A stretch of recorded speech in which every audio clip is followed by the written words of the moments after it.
Hi అందరికి. So ఈరోజు నేను జూబ్లీ హిల్స్ అసెంబ్లీ కాన్స్టిట్యున్సీలో ఎలక్షన్ జరగబోతుంది. దాని గురించి మాట్లాడాలనుకుంటున్నా. నవంబర్ 11న ఎలక్షన్ డేట్ అనేది election commission of India declare చేసింది. సో నేను గడిచిన 4 సంవత్సరాల నుంచి కూడా ఈ జూబ్లీ హిల్స్ అసెంబ్లీ కాన్స్టిట్యున్సీలోనే ఉన్నాను. సో నాకున్న అవగాహన ప్రకారం నా పర్సనల్ ఒపీనియన్ ఈ వీడియోలో మీతో షేర్ చేసుకోవాలనుకుంటున్నాను. ప్రధానంగా కాంగ్రెస్ పార్టీ, బీఆర్ఎస్ పార్టీ పోటీలో ఉన్నాయి.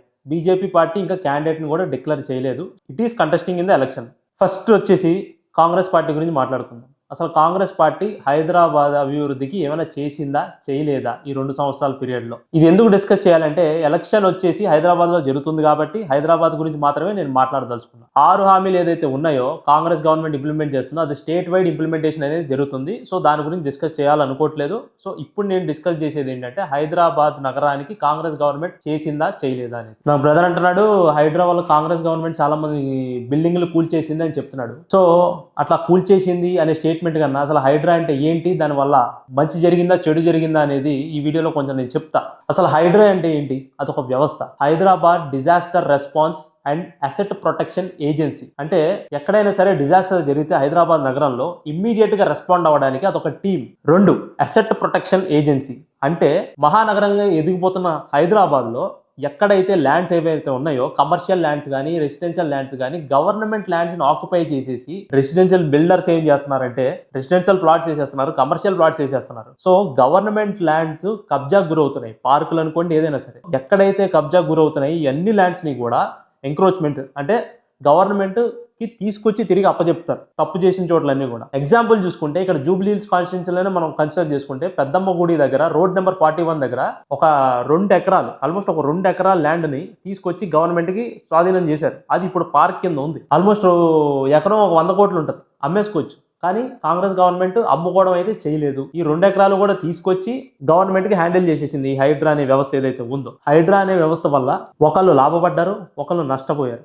ఎవరు నష్టపోయారు అనేది ఫస్ట్ చెప్తా. 100 కోట్లు ఉండి లేదా 1000 కోట్లు ఉన్న వాళ్ళు, వ్యాపారాలు చేసుకుంటున్న వాళ్ళు ఎవరైతే ఉన్నారో, పెద్ద పెద్ద కమర్షియల్ కాంప్లెక్స్లు, పెద్ద పెద్ద రెసిడెన్షియల్ కాంప్లెక్స్లు ఎవరైతే కట్టేసుకుని ఉన్నారో, ఇల్లీగల్ ల్యాండ్స్, అసలు ఎక్కడైతే పర్మిషన్ లేవో చెరువుల మీద బిల్డింగ్లు కట్టేసి ఎవరైతే ఉన్నారో వాళ్ళు నష్టపోయారు ఆ బిల్డింగ్లు కూల్చడం వల్ల.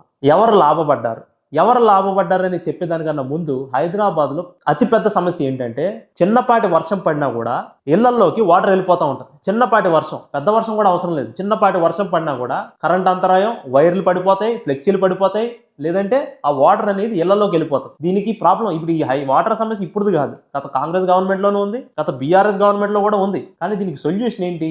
Under ground drainage system. ఈ అండర్ గ్రౌండ్ డ్రైనేజ్ సిస్టమ్ తీసుకురా. ఈ వాటర్ ల్యాగింగ్ అనేది ఎందుకు జరుగుతుంది? ఇట్లా ఇల్లీగల్ ఎంక్రోచ్మెంట్ జరగడం వల్లే ఈ వాటర్ ల్యాగింగ్ జరుగుతుంది. ఆ వాటర్ ఫ్లో ఏదైతే ఉందో ప్రాపర్గా అవుట్ఫ్లో అవ్వట్లేదు. సో ఈ హైడ్రా వచ్చిన తర్వాత ఈ ఇల్లీగల్ ఎంక్రోచ్మెంట్స్ ఎప్పుడైతే తీసేశారో ఈ వాటర్ ఫ్లో అనేది నార్మల్గా వెళ్తుంది. ఒక విధంగా చూసుకుంటే ఇదే జూబ్లీ హిల్స్ కాన్స్టిట్యున్సీ నియోజకవర్గంలో ఎవరు ఆలోచన చేయాలి అంటే యూసఫ్గూడ, రెహమత్ నగరు, షేక్పేటు, ఎర్రగడ్డ, ఈ నియోజకవర్గ పరిధిలో ఉన్న ఈ కాన్స్టిట్యున్సీలో ఉన్న మనుషులు మాత్రం ఇది అనాలిసిస్ చేసుకోవాలి ఒకసారి. ఎందుకు అని అంటే జూబ్లీ హిల్స్ డబ్బులు ఉన్నోడికి ఏ గవర్నమెంట్ ఉన్నా పెద్ద ఫరక పడదు. మీరు ఆలోచన చేసుకోవాలి. అంటే హైదరాబాద్ సిటీ వైడ్ ఈ వాటర్ ల్యాగింగ్ అనేది చాలా పెద్ద సమస్య అయిపోయింది. ఈ వాటర్ ల్యాగ్ అవడం వల్ల ఏమవుతుంది అంటే డెంగ్యూ, మలేరియా, మస్కిటో బోన్లన్నీ వస్తాయి. ఇవేమీ రాకుండా ఫస్ట్ ఎజెండా తీసుకుంది హైడ్రా. సో ఈ విషయంలో కాంగ్రెస్ గవర్నమెంట్ అయితే అప్రిషియేట్ చేసిందని అనుకోవాలి. రెండోది నాకు నచ్చిన అంశం ఏంటంటే public transport. Telangana state form అయిన తర్వాత పబ్లిక్ ట్రాన్స్పోర్ట్ మీద కాంగ్రెస్ గవర్నమెంట్ పెట్టిన ఖర్చు ఎవరో పెట్టల. Best example, Congress government form అయిన వెంటనే కూడా ఫ్రీ బస్ ఇచ్చారు మహిళలకి. సెకండ్ ఏంటంటే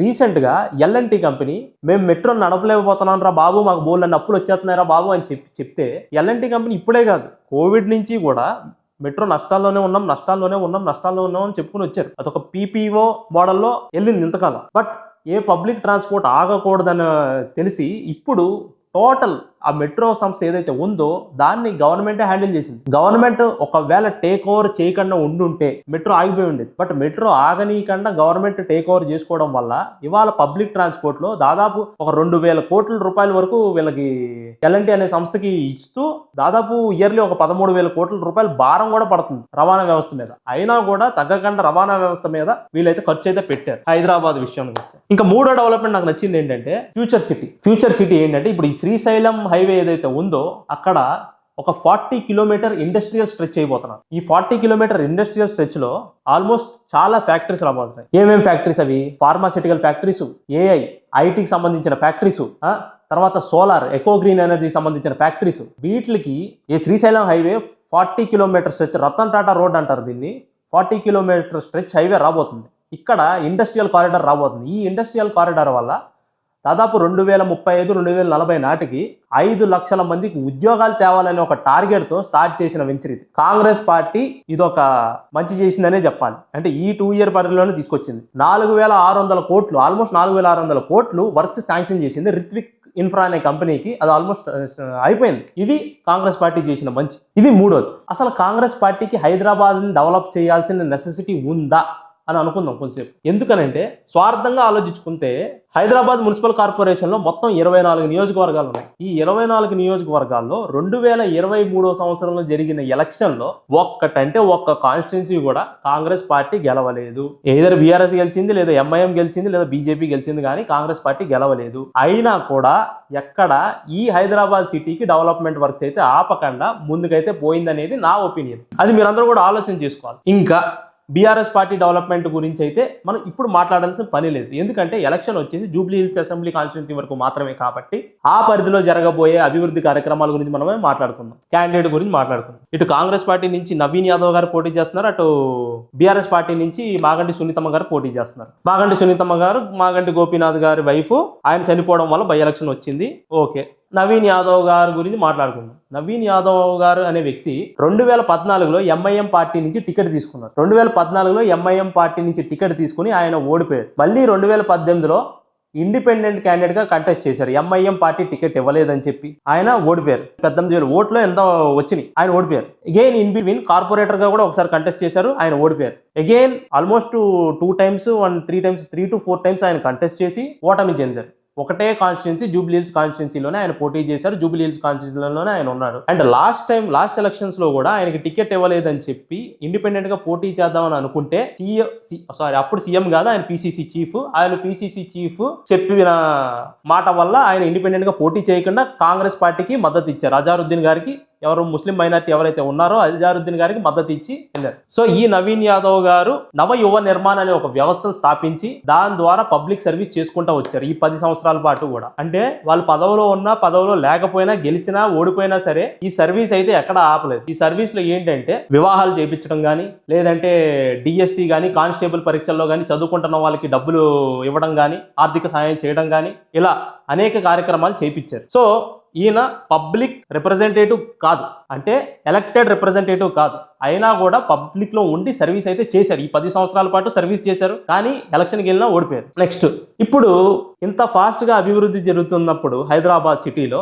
కాంగ్రెస్ పార్టీకి ఓటేసి గెలిపిస్తే బెటర్ ఆప్షన్ అనేది నేను అనుకుంటున్నాను. 2, ఇప్పుడు ఈయన నవీన్ యాదవ్ గారికి టికెట్ ఇవ్వడానికి గల కారణం ఏంటి? అంతమంది సీనియర్స్ ఉన్నారు కదా కాంగ్రెస్ లో, అయినా కూడా ఆయనకి ఎందుకు టికెట్ ఇచ్చారు కొంతమంది అడుగుతున్నారు. అంటే నా పర్సనల్ ఒపీనియన్ ఏంటంటే అజారుద్దీన్ గారికి లాస్ట్ టైం టికెట్ ఇచ్చినప్పుడు సపోర్ట్ చేశారు. అంటే అక్కడ ఏ విధమైన ప్రామిస్ తీసుకున్నారనేది మనకు తెలీదు. రేవంత్ రెడ్డి గారు ఏం చేశారు? సపోర్ట్ చేయమన్నారు, ఈయన సపోర్ట్ చేశారు. అంటే ఈయన పార్టీకి లాయల్ గా ఉన్నాడు. ఆ ఇండిపెండెంట్ గా పోటీ చేయడం మానేసి పార్టీగా లాయల్ గా ఉన్నాడు కాబట్టి నేను అనుకుంటున్నాను ఆ లాయల్టీ వల్ల ఏమైనా టికెట్ వచ్చి ఉండొచ్చు. సీనియర్స్ ఉన్నా కూడా లాయల్టీ వల్ల టికెట్ వచ్చి ఉండొచ్చు. రెండవది, కాంగ్రెస్ పైన బీసీలకి రిజర్వేషన్ పెంపు కోసం పోరాడుతుంది అక్కడ ఎన్డీఏ గవర్నమెంట్ తో. సో ఒక బీసీ క్యాండిడేట్ కి టికెట్ ఇస్తే అది యూజ్ అవుతుంది.